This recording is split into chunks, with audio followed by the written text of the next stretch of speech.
During the period we have been working with young people. I like working with young people. It's very interesting.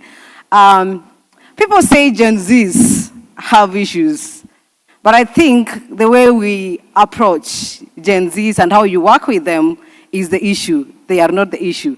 And I want to prove you wrong that Gen Zs are wrong generation to work with by what we have been able to accomplish with the Gen Zs. They are young people, youth, working for Kenya National Bureau of Statistics, and we also have a project from another NSO, which is Rwanda NSO.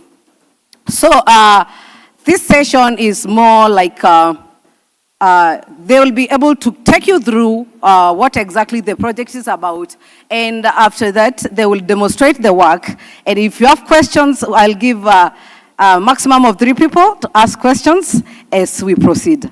Okay? So I would like to introduce our first speaker.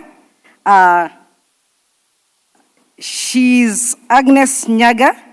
Agnes Nyaga is a geospatial engineer and a data scientist in Kenya National Bureau of Statistics. She is a graduate from Jomo Kenyatta University of Technology, Agriculture and Technology. Her presentation is on Open Data Platform, ODP2, which is a dissemination tool which follows SDMX global standard. So help me welcome Ms. Agnes Nyaga.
All right.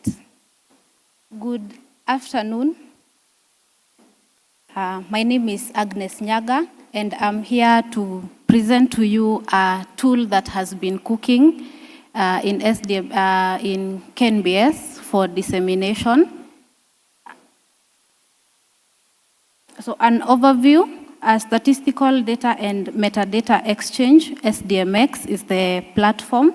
Is an international standard and framework designed to modernize, automate, and standardize the exchange of statistical data, metadata, recommended by UNSD.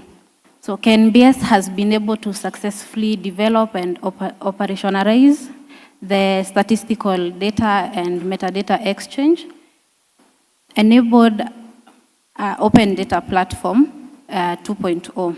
as a single source of truth for Kenya's official data, transitioning from fragmented dissemination across multiple platforms.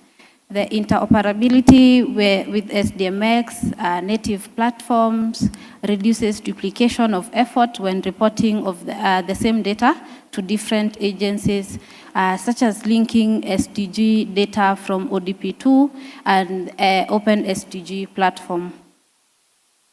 Why SDMX?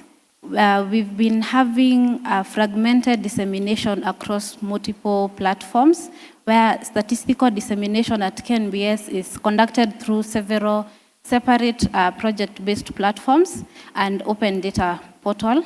And this results in duplication of effort, challenges in data discoverability, resource burdens for maintaining multiple systems, and inconsistencies across data sets. And we've also been having a challenge with need for our data to be AI ready. That's why we have this platform. The common modes of disseminating our data have been through PDFs, books, Excels, and CSV files. So for SDMX, the technology used, it's free and open source foundation. We a unified data platform, community-driven, trusted by global partners. This is because the SDMX platform uses globally recognized code lists. That's why we have it as a trusted by global partners. The backend, .NET, the technologies behind it. Front end, it's React, and the database used is an SQL server. So, why the institutional relevance of this platform, the power of open data. ODP2 enables data systems operability, accessibility, and is ready for emerging technologies, including AI. Transparency and accountability. It is easy and sharing. It is easy to use, and sharing of information enhances innovation, supports evidence-based decision making, and policy development, and machine readable. It's a unified system for national statistical systems.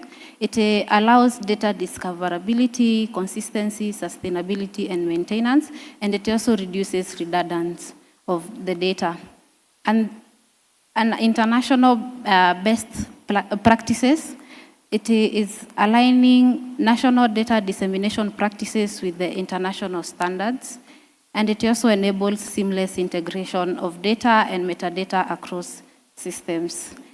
The platform can be scaled to support dissemination of statistics across various sectors, enabling it to serve as a centralized system for publishing OKNBS data. It also offers potential for integration with regional platforms such as EAC and any other organization or country that has adopted this way of modeling and disseminating their data. The platform can also be extended beyond dissemination to support. The platform can be extended beyond dissemination to support data processing, validation, and enhance efficiency in data management. So, thank you. I will do a demo of how the platform looks like and how it works.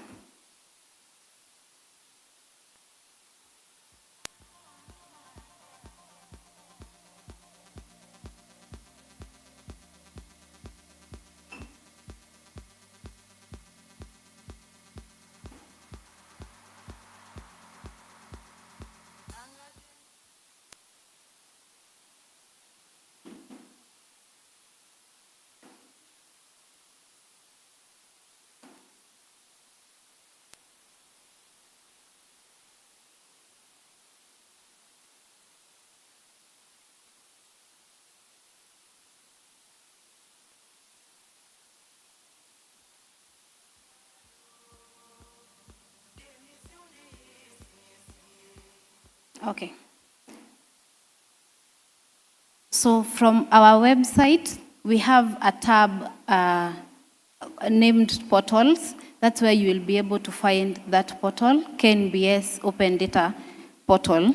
And once we get into it, we have we've managed to model and publish data for economic survey, a 10-year series from 2015 to 2025. Which has been grouped in various domains and further into subdomains based on the statistics classifications. Yeah. So I will do a demonstration on, say, international trade.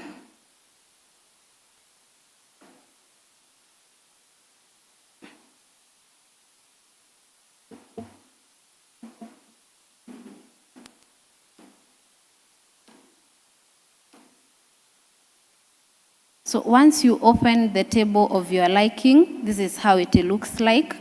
We have various ways of visualization. We have it as a table. You can decide to use bar charts, line graphs, pie charts, whichever is of your liking. So this is an example of a bar graph of the data from 2015 to 2025. Then from the table, you are able to filter out and download the data based on the variables you need. So for example, the table we have here, we do have international trade flow, so you can decide to filter out the variable you want to visualize.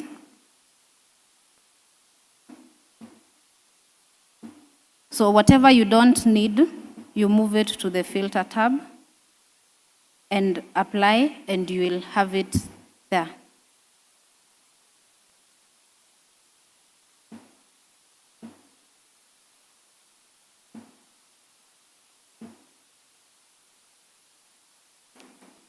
When it comes to exporting the data, we have various formats. We have Excel, CSV, SDMX formats, and then JSON. A good thing about this platform is that if you can be able to pull the data using an API, and here is the key, and we can confirm that it actually works. Yes, I believe that's the end of my demonstration. Questions are welcome.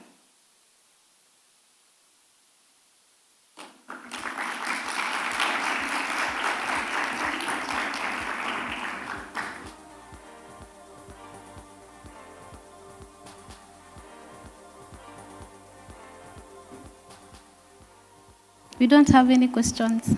Oh, okay.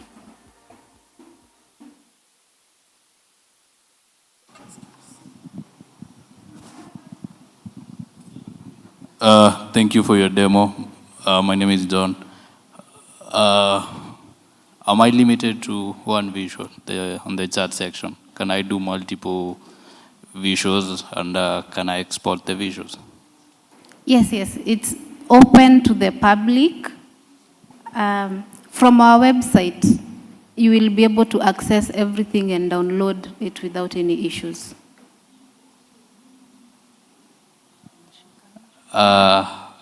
I'm on this tool, so can I do more than one chart?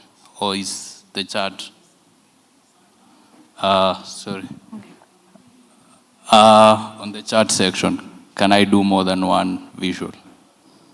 Yes, you can. Not at the same time, though. You would need, this is the part you're talking about. Exactly. Yes. So you just shift from one chart to the other based on what you want, then export. Okay, thank you. So, Irving Cabrera from Mexico's National Statistical Office. I'm Irving Cabrera from Mexico's National Statistical Office. We had a chat some time ago. And I wanted to ask you how easy is to load new data or update data or update new programs to this platform?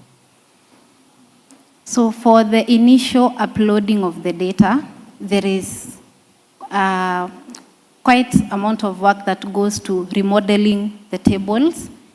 But for updating, once you have the structure, you just upload the new data and it picks it and all is well. Thank you. My name is Joseph Can you...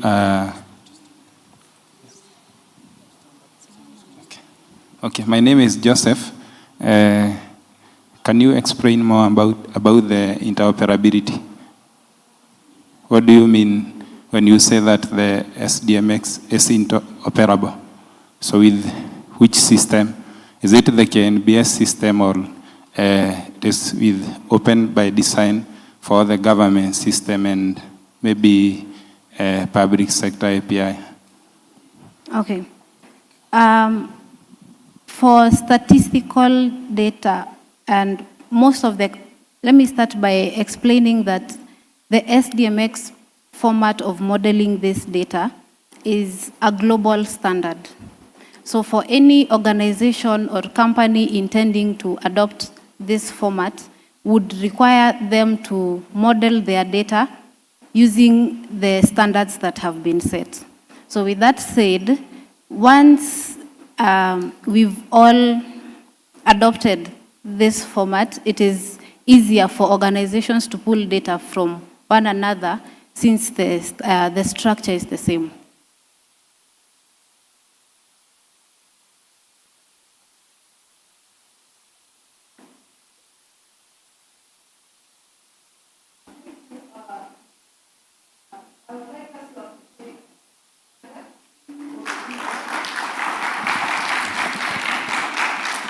Yes. So those who haven't gotten a chance to ask questions, you can interact with Nyaga after this session. She'll be available for further questions. Thank you so much.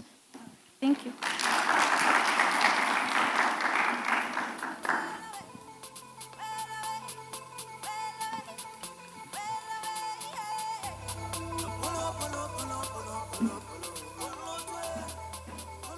So I'm sorry for that. Because of time, we are only taking the 3 questions per session. So the next presenter is coming here to talk about alternative data sources. And I would like to say that Kenya National Bureau of Statistics, we have been privileged to adopt alternative data sources from web scraping. I do not want to talk much about it because he's coming here to talk about that. So I would like you to help me welcome Archibald Macharia. Mr. Macharia is a data engineer from Kenya National Bureau of Statistics and also a data scientist.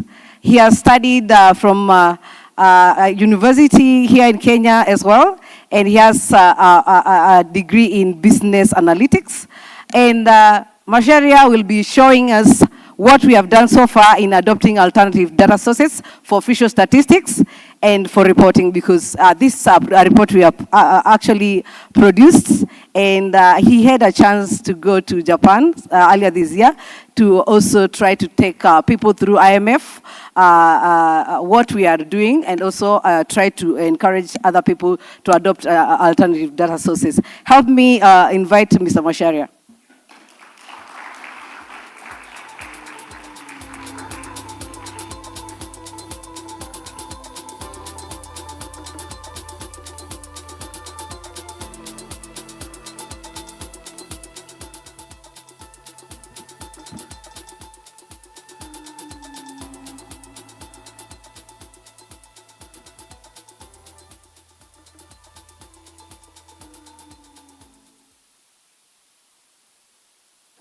So good afternoon, everyone.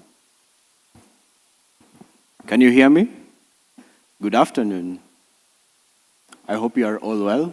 My name is Archibald Macharia, not Archbishop, not architect. It's Archibald Macharia.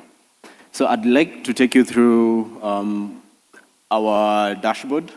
That is a real estate scrapper that automatically mines property data from various websites. So we'll go to the problem statement. This is just a small story of how it started. So initially we used to do a lot of copy and paste of property data. We'll copy the prices, the location, and the description of the properties. And this was very monotonous. And monotonous is just a fancy way of saying it was boring. So then it birthed now the idea of scrapping real estate data. And through that, this is how it started. We used to scrap individual websites. It was not automated, but we will take a website, scrap all the data, take another website, then scrap all the data. Then finally, through that tool, we now created an automated system for it. So the technology used was Python, HTML, CSS, JS for the front end. Yeah, that's it. So let me take you through the system itself.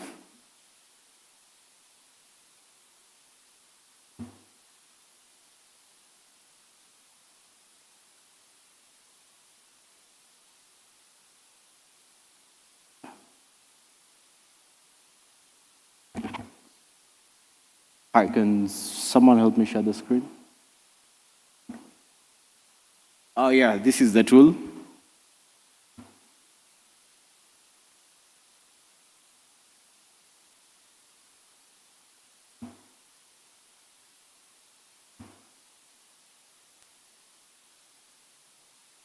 Sorry, please give me a minute. Yes. So from this tool, you have, let me first go to the configuration, give you a basic idea. So we have all the properties, all the websites in this dashboard.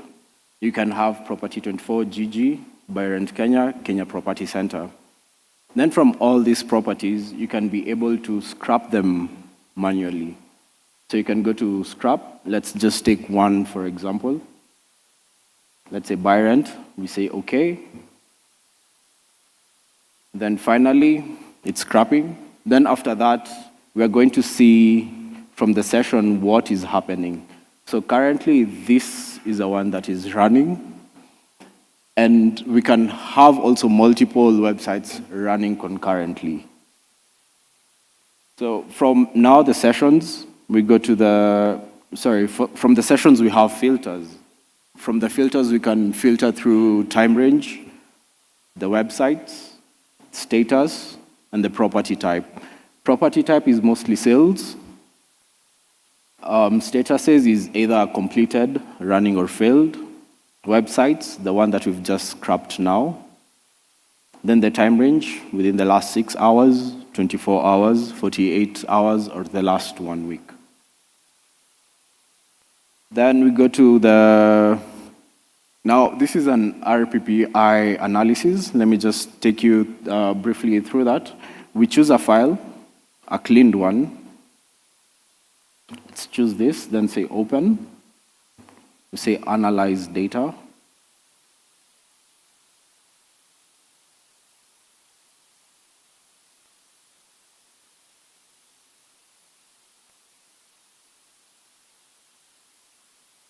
Sorry, it takes some time.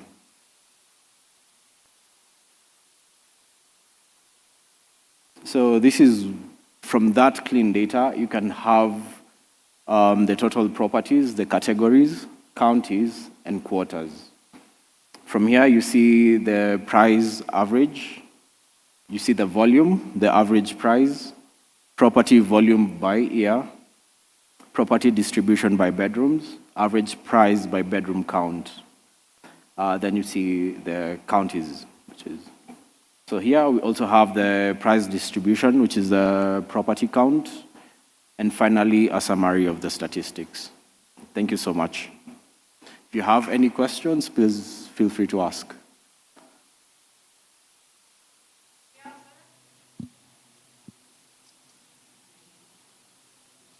Thank you.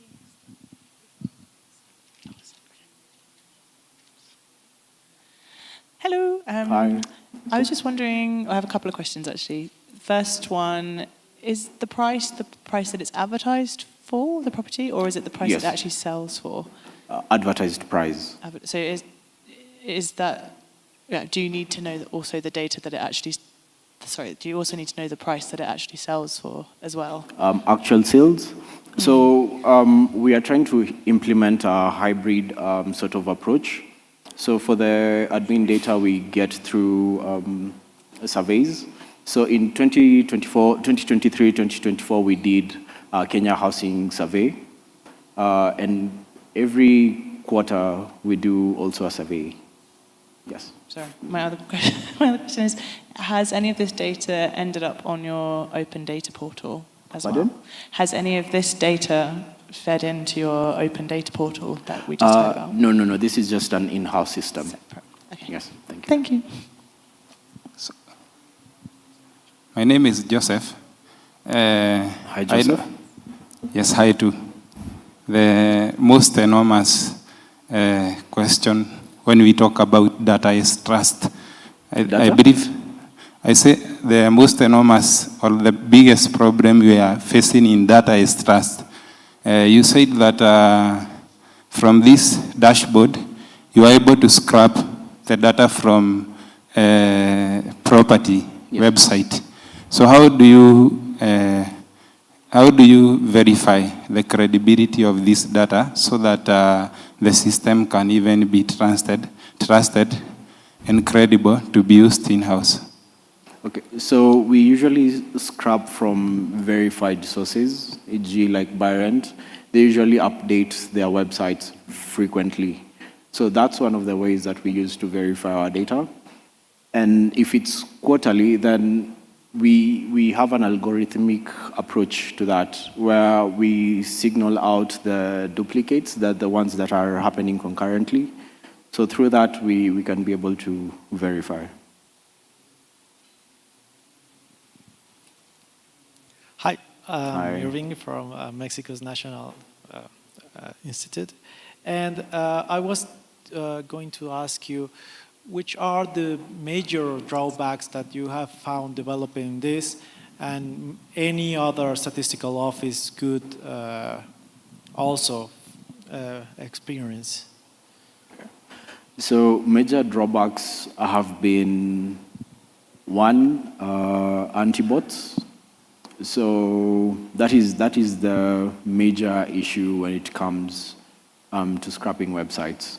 So, but there are usually libraries out there that you can be able to use to bypass the bots. So that is what we normally use. Yeah. Okay, let me have him at least, because he has been lifting the hand for long. Okay. Hi. So my question is, does it also capture average rental pricing, or is just simply purchase of the properties? Does it also capture rental information or average rent, or is just specifically on purchase of the property? So for this, we deal only for sale, because only through that we can be able to give an index of how the market is going, the trend of it. Okay, so I would like to apologize for those who still have questions. Please get in touch with Macharia after this, and I'm sure he'll be very happy to take you through. And for those who from NSOs, please, you can also link up. I believe we are here to help each other so that we can make this go further beyond Kenya. So help me appreciate Macharia. Thank you.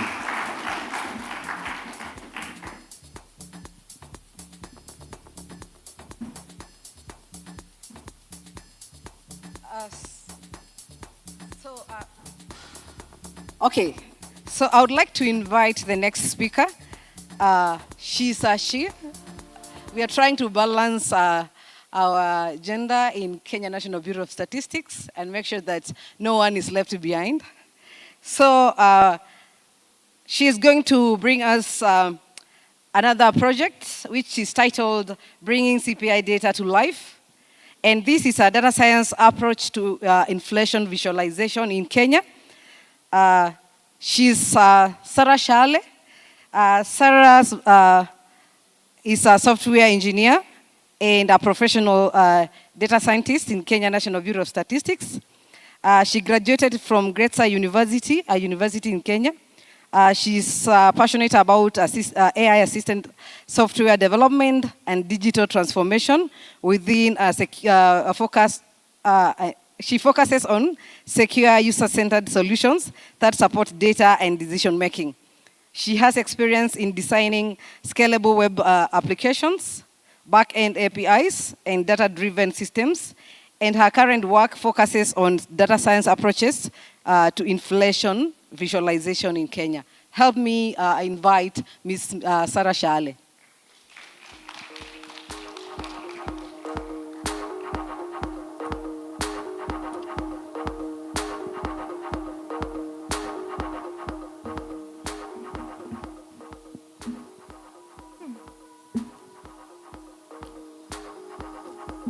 Good evening, everyone. My name is Sarah Shale Onago, and I'm here to present to you the CPI dissemination tool that we have come up with. So before that, I'm going to give you an overview of what CPI is. So I'm from the Kenya National Bureau of Statistics, and one of the products that we do release on a monthly basis is the CPI and inflation rates. And CPI is essentially a snapshot of what it costs to live in Kenya at any given time. So we calculate how much price changes are occurring every month. So who uses this CPI data? We have households and consumer. They understand changes in the cost of living and purchasing power.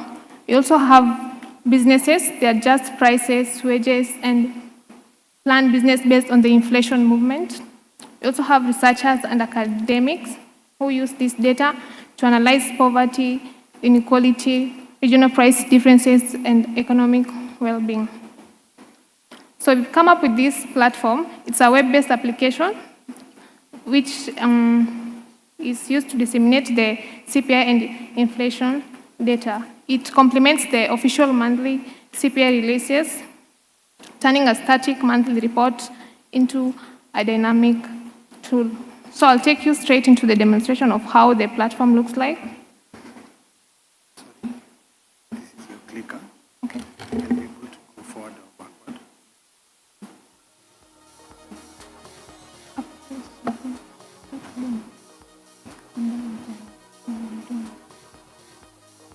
Clicker.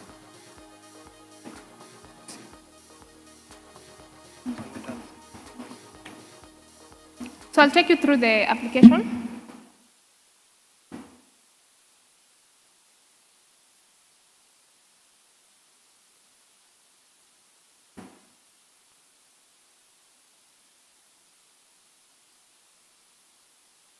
So this is the platform.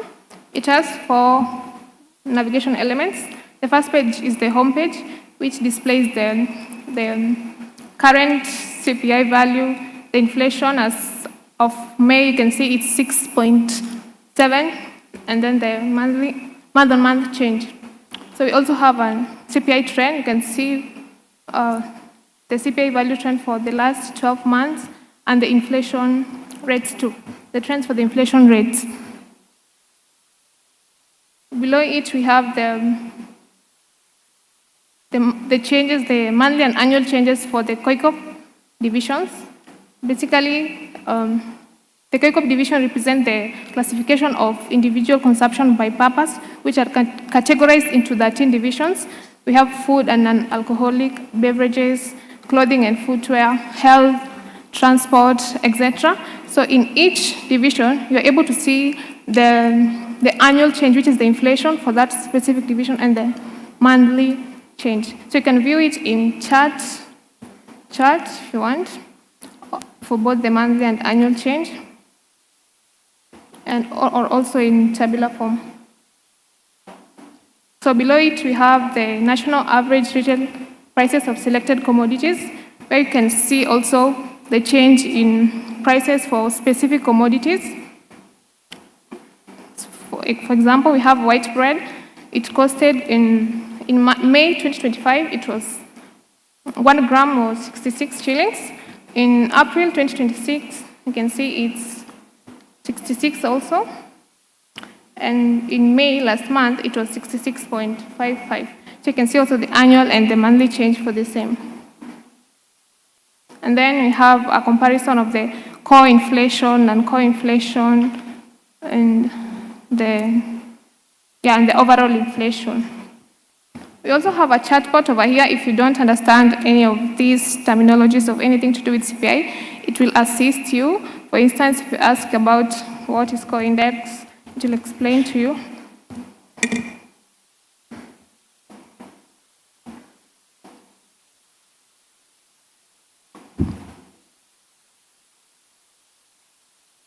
Okay, it's taking time.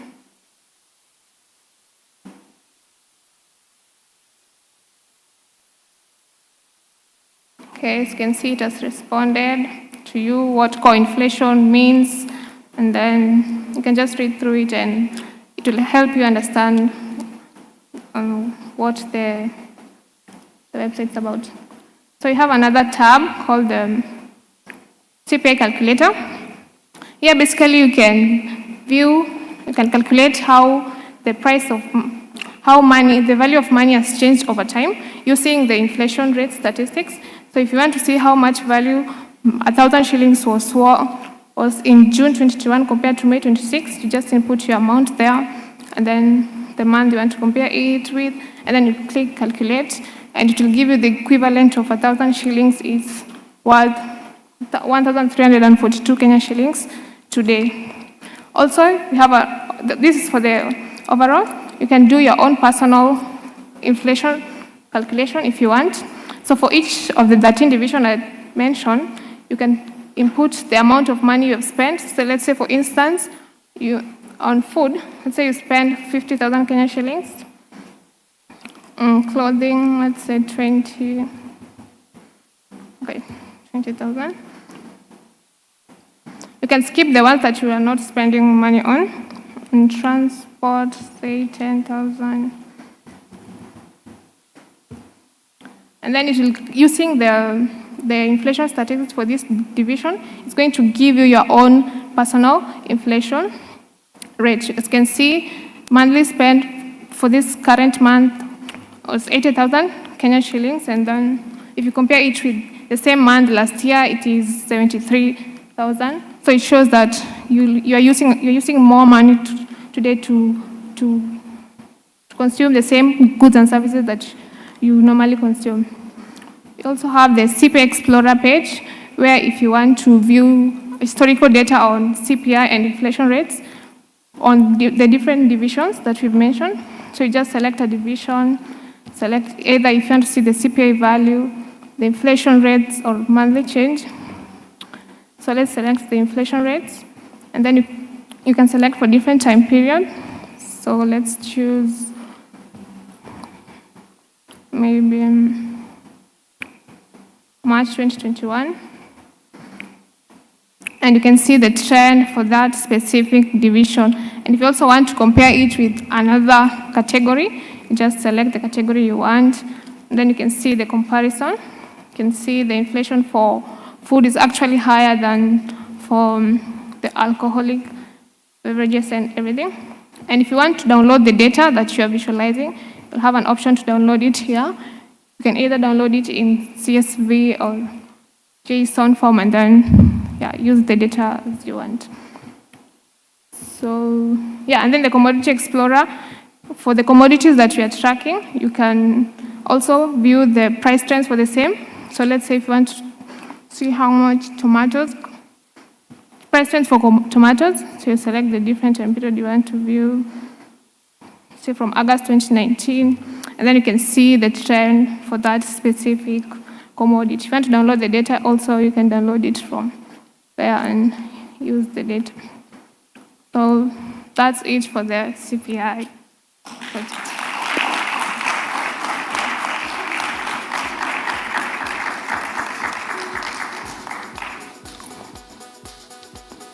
I'm going to take only 3 questions for Ms. Sarah. The first one.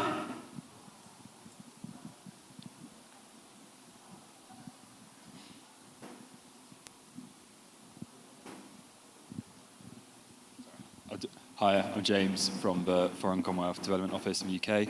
This is a very quick one. Is this available to the public or is this an internal tool?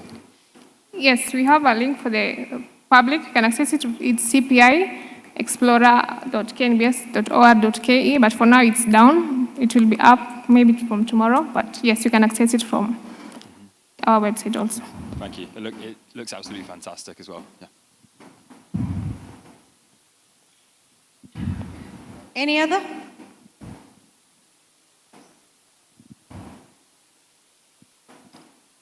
Okay, comments? Hi guys, my name is Alfred, colleague to Sarah, just to tell her good job.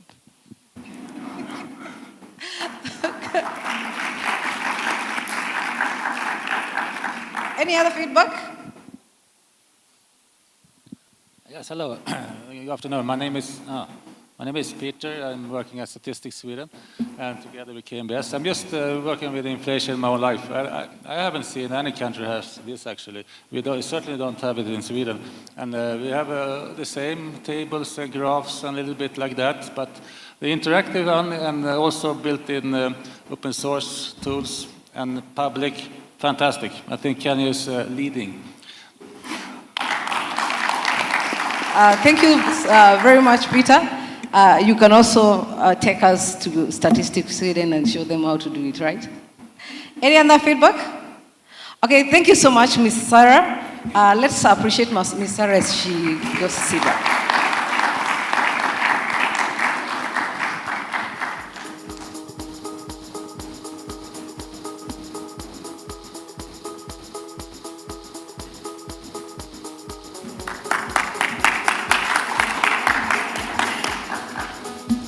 Oh, is that mine or for Sarah?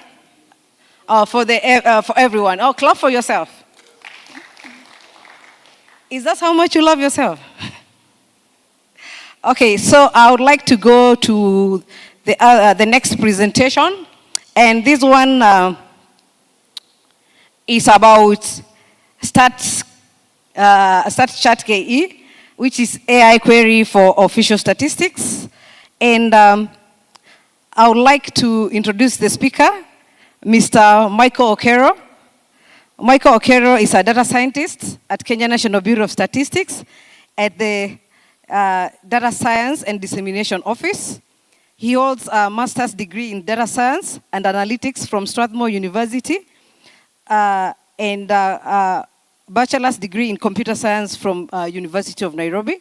He is well versed with machine learning and AI for data dissemination. He is currently working on StatChat KE, AI query for official statistics in collaboration with ONS. Hi, ONS. Yes. ONS is represented by two colleagues over there. And I would like to welcome Mr. Michael Okero. Help me.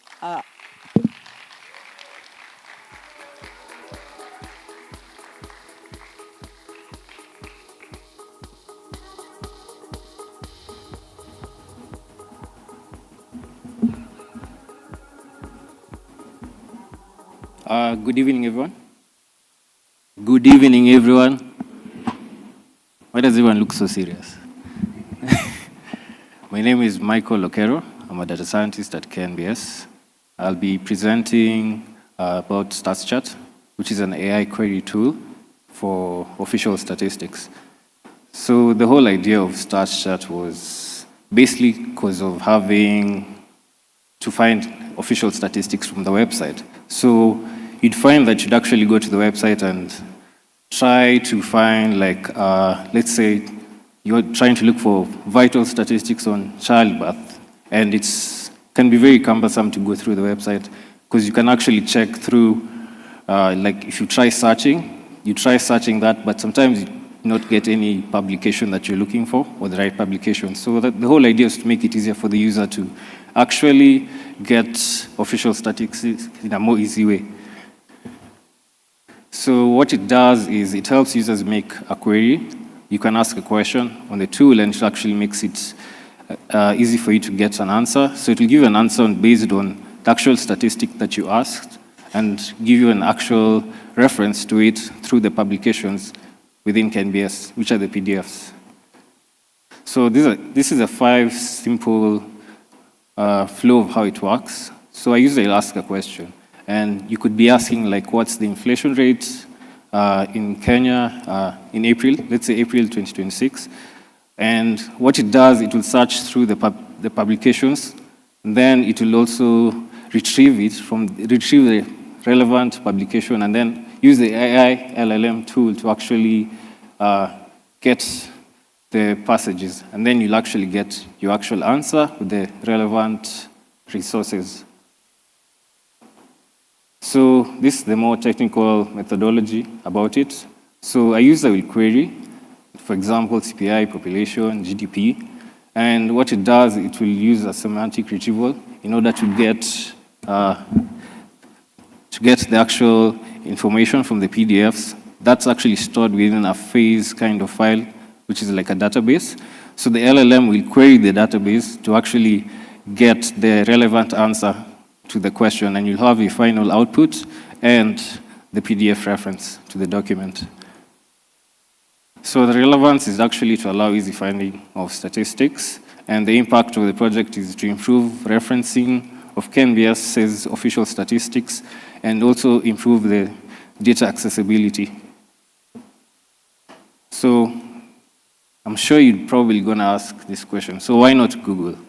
Google is very useful and it's resourceful, but it generally gives you information broadly, and it will not always return like a specific source, and most of the time you'll find the secondary sources. So what StatsChat does is, because it's controlled by, it's actually controlled and limited to KNBS's publications, it's designed to return evidence just based on official statistics, and it uses a natural language model.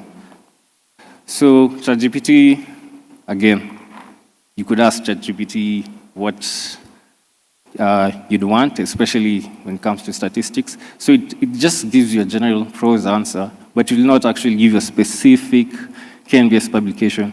And sometimes, yes, it may give you KNBS publication, but it will give like a broad perspective, like you won't actually get the actual answer you may be looking for.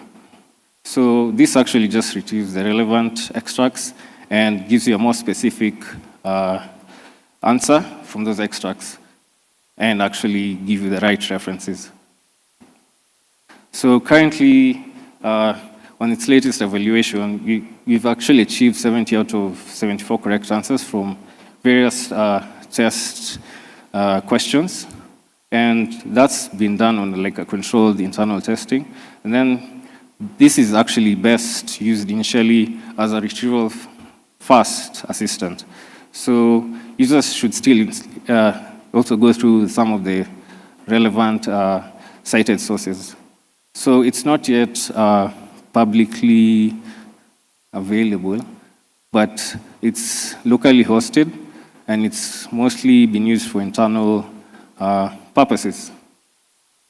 So I think that's it for my presentation. I'll actually give you a live demo of it.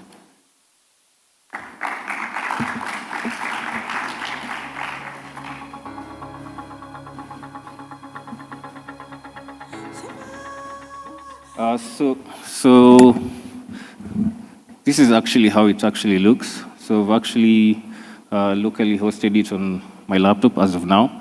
So I asked it a question on how many births were registered in Kenya in 2024. As you can see, it gives the number of registered births was 1,110,563 in 2024. So what it does, if you check the context from the answer, you can actually see it gets it from the vital statistics report and the actual page, which is page 76. And it also shows you the semantic score of how it achieved the relevant publication. So if you view the source, it will actually take you to the report and actually go to the specific page where it got the actual answer.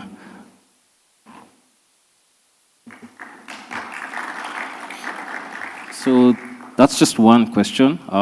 This was another question I tried asking it. what was the inflation rate in February 2026.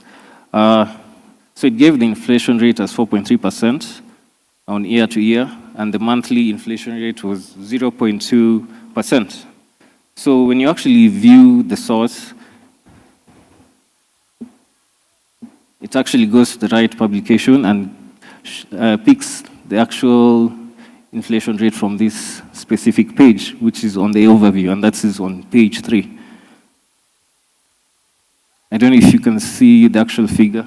The figure is 4.3, I'm not wrong. Yeah, it was 4.3.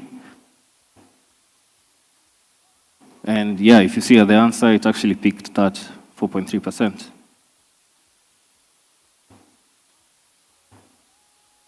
Another question would be on GDP growth in 2026. So it's actually got it from the 2026 Economic Survey, which is one of our latest publications. And it said that it grew by 4.6%. And when you actually go through the Economic Survey, it's a really bulky publication, really bulky PDF.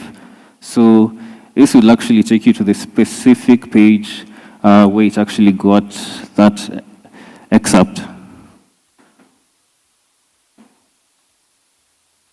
So you can just read through the page and actually see where it particularly got that particular answer. So I think I'll end my presentation for here. Any questions?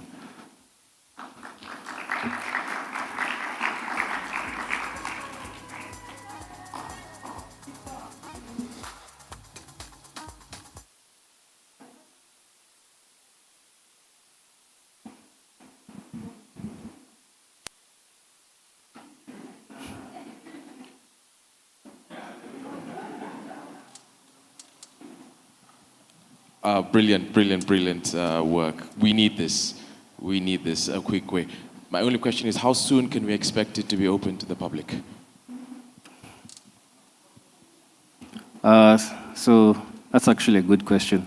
So currently we're trying to do some evaluation on it and actually test it with more questions within the KNBS scope.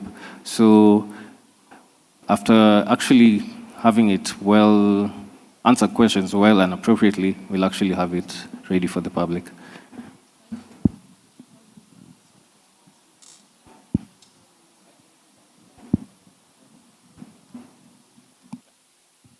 Hi, it's me again. So I have a lot of questions for you. I'm gonna bother you the moment you go down there. But I wanted to ask you right now, if you can tell us more about which models are you using and how do you create the database for the queries? How was this process? Thanks.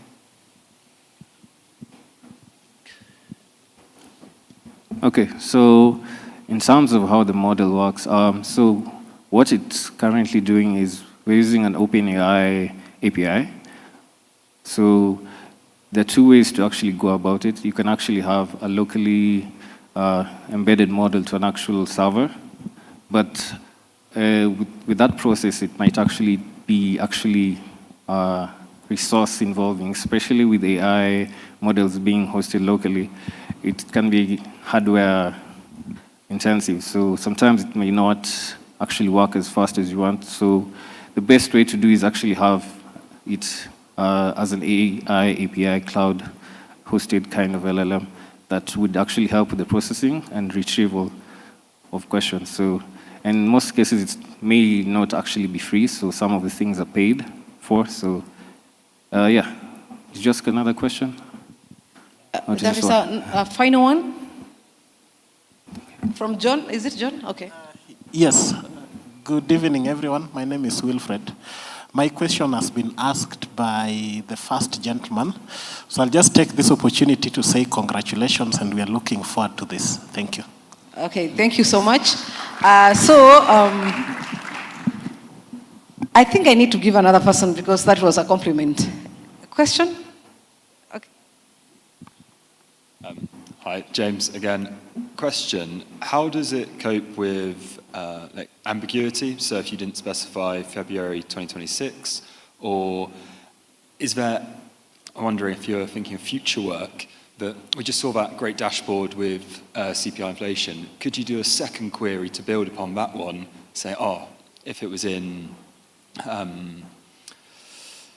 food, for instance, food inflation, Yes, so if you wanted to be more specific with the questions, like you said, like if I was trying to get to food inflation, so if within this document, I'm sure there's certain places that actually specify the food inflation rate, so it will actually go to that particular excerpt and give you the specific value of the food inflation rate. I don't know if I got your question right. Yeah. So if you just ask generally what was the inflation rate, it will generalize on what inflation rate that you're trying to give and pick the latest inflation rate based on what PDF documents are available from the latest one. So it would probably pick like for May and give you that as the answer. Yeah. Okay, so I would like us to appreciate Michael.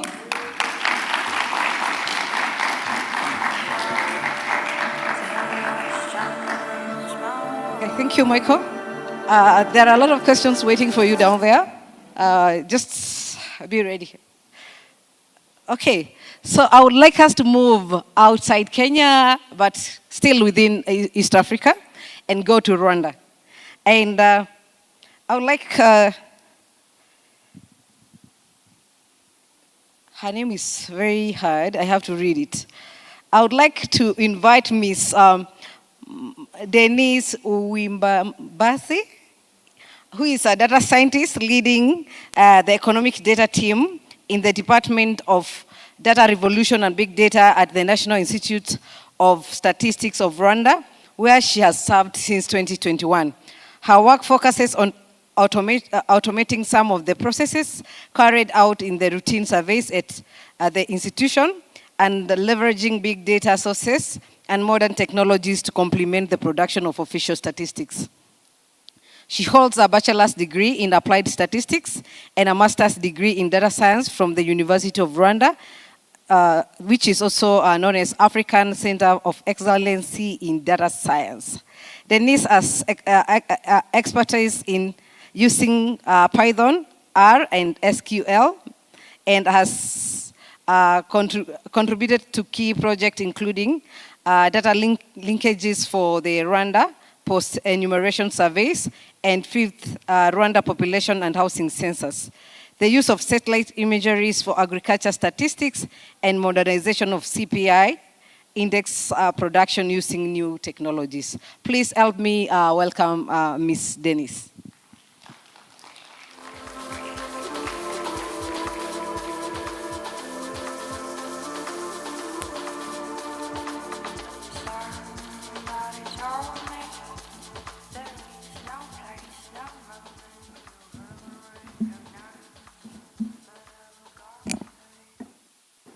Good evening, everyone. As she said, my name is Denise Uwimbasi. I work for the National Institute of Statistics of Rwanda. It's going to be 5 years now in the institution. So what I'm going to share right now is the work that we have done in collaboration with ONS UK. It is about also CPI. This is what I'm going to share. It's not it's not for public use. It's for the institution. The reason why we worked on this, we wanted to solve some problems the current CPI team was facing, like a lot of manual work. Currently, the work is not yet being used in production, but it's almost at the end. What they are using for data collection is ODK, for those who know it. It means for data collection, they have some manual work when they are collecting. So we are moving from ODK, now we are moving to CS Pro. For databases, they were using Access databases. We are shifting to SQL. Also for the analysis, we are moving to R programming. That's what we are using. So by starting, this is like the interface mainly used for data management, but it is incorporating everything. It means when the data collectors are on the field, for this dashboard, you can monitor them. It means they were correcting data for 26 locations, but currently I think they have increased the area to the whole country. So this one will help in monitoring, daily monitoring, because when they were using ODK, real-time monitoring was somehow a challenge. So for this dashboard, as you can see, here we have, like, when you see here, this number 185 is the number of prices that have been currently collected in this period, in this current period, from first up to now. These are the numbers of outlets and markets they are supposed to go to. These are the number of items they are supposed to collect prices for. We have also, sorry,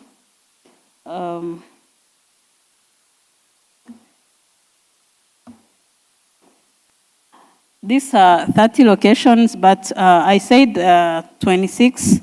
We have added 4 which are used for testing. If I don't take a lot of time, I can go to other tabs. Here, this one is called data collection. It has 2 components, the one for carry forwards and the other for data collectors. When we say carry forward prices, there are some prices that are made by the government, for example, like health data or health prices. These ones are not changing every month or every time. So these ones, to minimize the burden of data collectors, these ones are changed once the government has said that those prices have changed. So these are kept like in a table. So each time when they are going to make analysis, they have to carry forward those prices to the next or the current period. This, for data collectors, it is to manage those collectors. When there is a new collector or when there is a change of a collector, or if the collector has changed the location to collect data from, so this is the menu that we use. I don't want to go inside because it may take a long time. So we have another menu called the outlet menu. This one helps staff at the office that they can add a new outlet that is found. They can update its information, for example, the location or the owner, and so forth. Here, we can also discontinue an outlet which is no longer operating, or we can replace it. It is similar to item. We can add a new item that is found on the market. We can update its information. We can view its info. When I say here to view item info, it means for a given period, I can be wanting to to view the price of a given item. Mainly, this is the button that is used for a long time.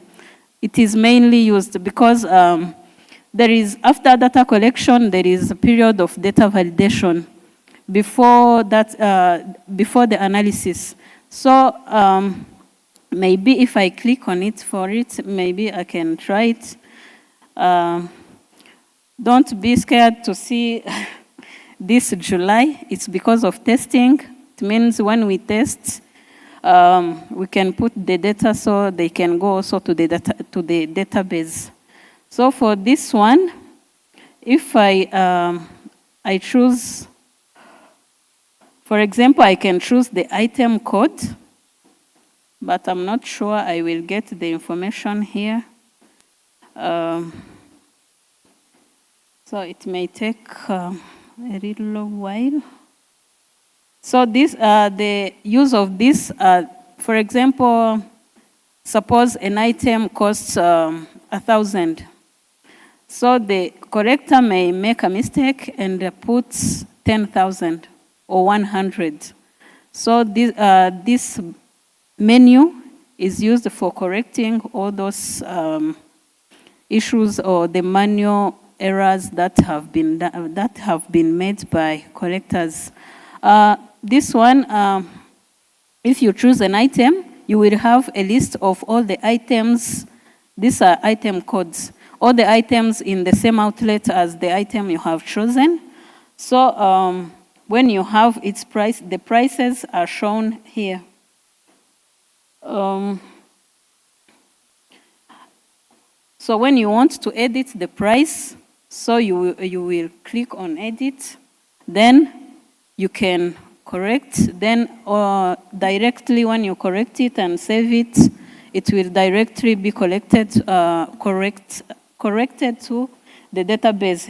It means the database will contain the new price that you have given to that item. If I go to others, here it is to update lookups. It means when you have updated the outlets and the items, here we have the list of items, we have the list of outlets, and the COICOP. These are the ones that the data collectors receive from their devices on the field so that they can collect their data.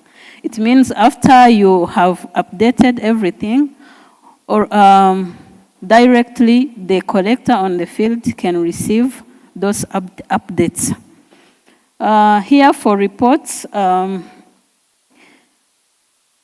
here you can monitor the prices that have changed, whether they have risen or they have gone lower.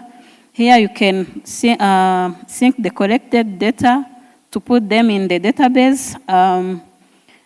Here it's where you can monitor now how they are collecting their data. It means it is their daily status, where they have gone, which item they have collected data for. So here also we have where we do the calculation. This one is after those other process like for data validation and data collection. So when you go to the CPI calculation, here we have a file that contains the credentials. It's been saved on the server so that we can access it. What I didn't say is that, okay, I said it like half. This is for institutional use, but in order to have access, you have to enter credentials. So here you import the dates. Here when you click to import dates, it will go in the database and fetch all the unique dates from that are in the database. up to the current period. I think it's fetching. I don't know if I don't have, no, it's fetching. Oh, sorry. Then when I choose a date, any date I can choose, but it's because this one is for testing. That's why we are having all of the dates. But for the one that is deployed, you can only see the latest date. For example, if I can choose any, let me choose the one that I'm sure of. Here we have another one called outlier analysis. They have set a threshold. You have to set a threshold to know if the prices have risen too much or have gone lower. Then, for example, if I choose to, it means I want to have a view of the prices that have halved or that have doubled and above. Then if I extract them, I can have a view of them. Then here there are filters. For example, if you want to look for any location, or if you want to look for only urban or rural, and so on. After looking at those outliers, even you can download them and have them. So they come as a CSV, in a CSV file. So when you are done with, so these outliers are the one they use for data validation, as I said. So here you can have you can have the outlets where those, you can have the province, you can have its COICOP and its location, even its description. Then you can have the previous price to compare with and the current price. After data validation, that's where we go to now we start the calculation. We start with the geometric mean to see the averages of prices. When you click it on Run CPI, it will directly start going to the databases, to the tables, and it starts many operations that are in the backend. When the geomean is done, now we go to those who have expertise in CPI. They can know the aggregation, the geometric mean, and all here when you click on aggregated, it is going to do operations on all levels from level 5 to level 1 COICOP for each location, urban, rural, and for the whole country. Here, the other thing is that we can also be able to generate reports in all the 3 languages that we use in Rwanda, which means English, French, and Kinyarwanda. Because it may take longer to process them, maybe I can show what the outputs look like. For example, if I go to the reports, already I will have a report looking like this after I click to the reports, but the report comes after I have done the aggregation. So it will give you the summary, the urban index. This is how the reports will be looking like, the annual changes, the inflations, and everything. So you will have everything in your reports that is generated automatically. So even French look like this, and Kinyarwanda is looking the same. You can also look at, there is also a table that is mainly published on the website. Also, you can have it. You have urban, you have other indices, you have rural, and you have the whole country. So, This is what we have been doing on the CPI work. If any question, you are welcome. Thank you.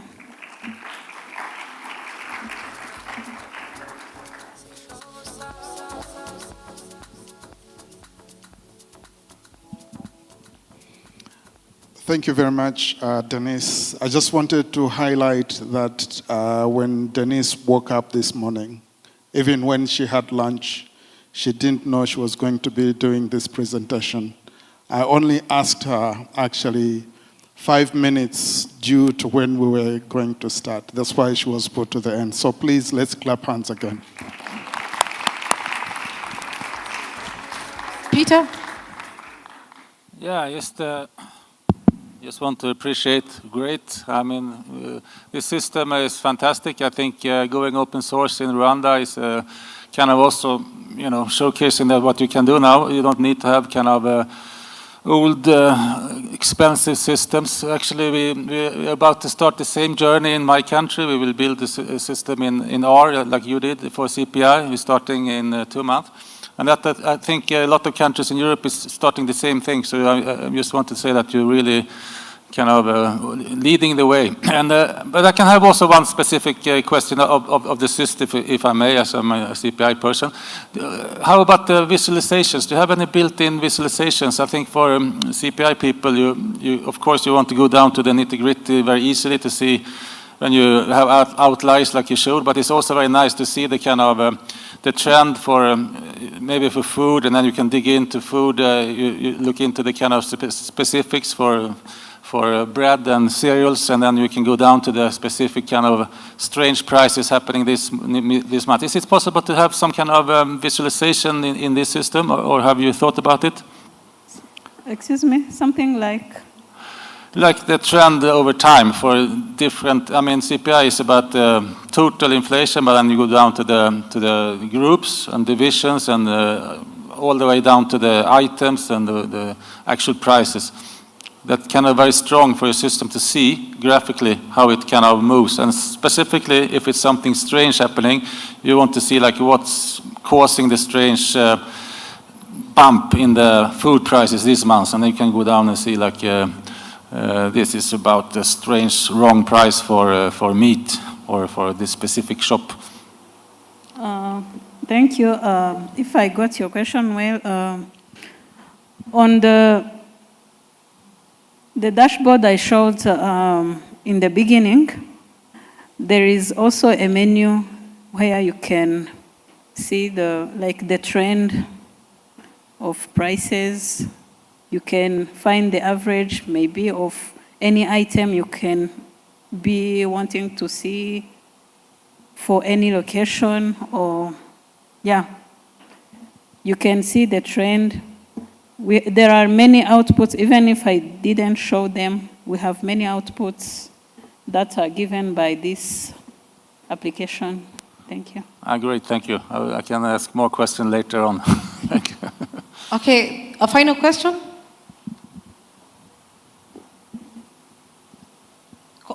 Okay.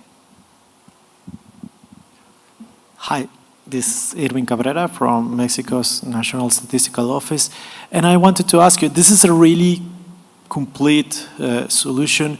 And I wanted to ask you if this can be adopted by another NSOs, and if it's so, what would those NSOs would have to do to adopt it? The answer is yes.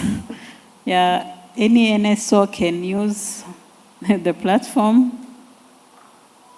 Even we are ready even to to give capacity building. Yeah.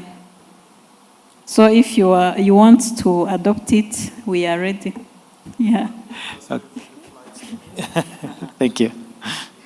Okay, thank you so much. That was a good one. I appreciate Ms. Denise.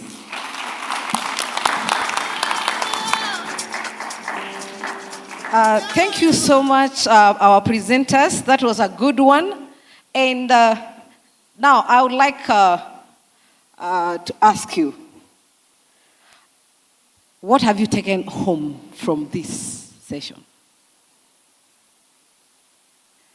What are you going to do about that? And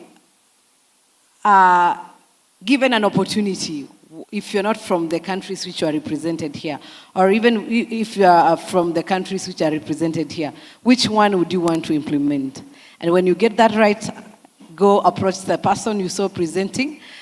We have a team, actually, from Kenya National Bureau of Statistics, who can help you. If you are from data science and training, please stand up. From data science team.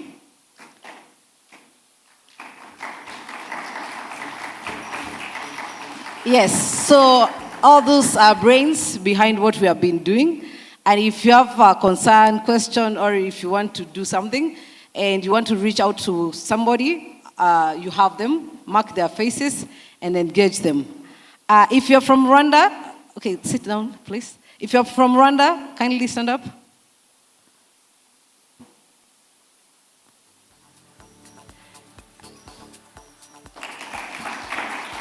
So if you want to get further knowledge about that, please get in touch with them. And if you are from UK, ONS, because I've seen there are 2 projects which you have also helped. Also engage them, and they will tell you how to go with, about it, especially with capacity building and all that. Okay, so I would like now to conclude and invite Mr. Peter Nelson to come and conclude this session for us. Mr. Peter works for Statistics Sweden, and Statistics Sweden has really played a big role in what we are doing, starting with the Data Science Training Center, which we use for the project which you have seen. It was equipped by Statistics Sweden, and we are grateful, Peter. And he has also been very, very instrumental when it comes to the Young Statistician. So basically, Young Statistician Program is a project of Kenya National Bureau of Statistics and Statistics Sweden, meaning that they fund the project. And Peter, thank you. And you have seen what we have been doing. And of course, you are aware of what we are still doing. We have several projects which are ongoing. And I don't want to take much of your time. Thank you so much, Sarah.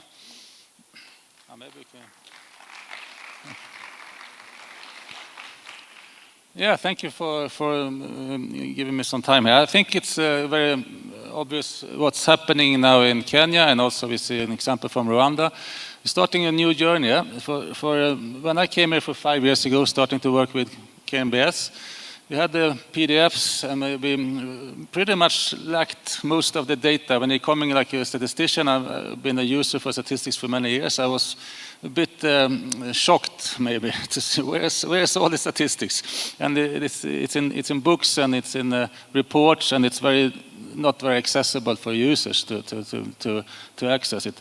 But I mean, we've been working together for a long time now, and we quite early started this idea of going open source in-house. It's many kind of reasons for doing that, I think. Maybe the obvious one is like every young person applying for a job at KNBS is having a different toolbox nowadays. They're having this R, they're having this Python. It's the same in the whole world. Yeah?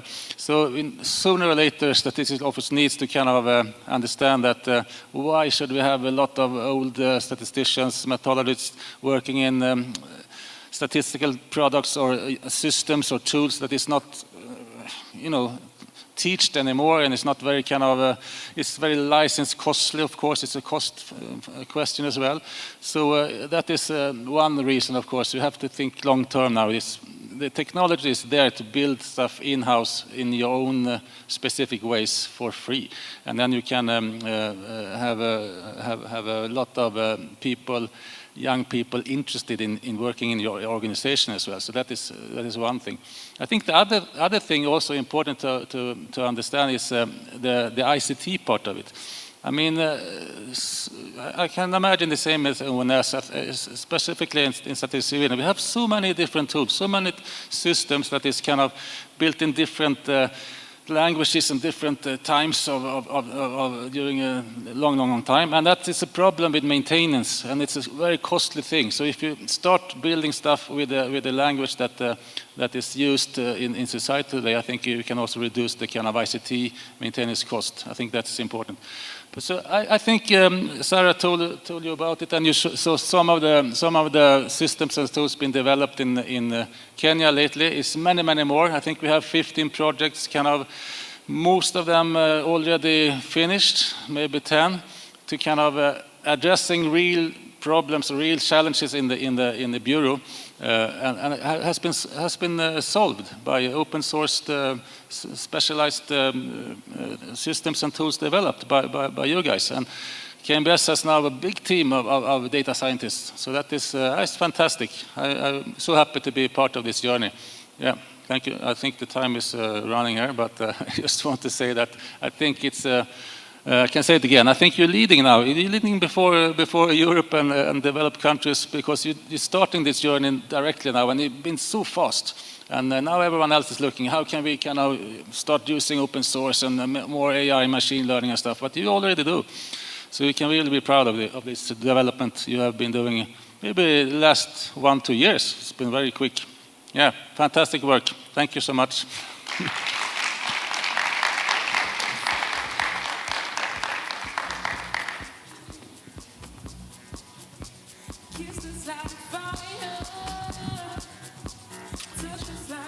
You've concluded.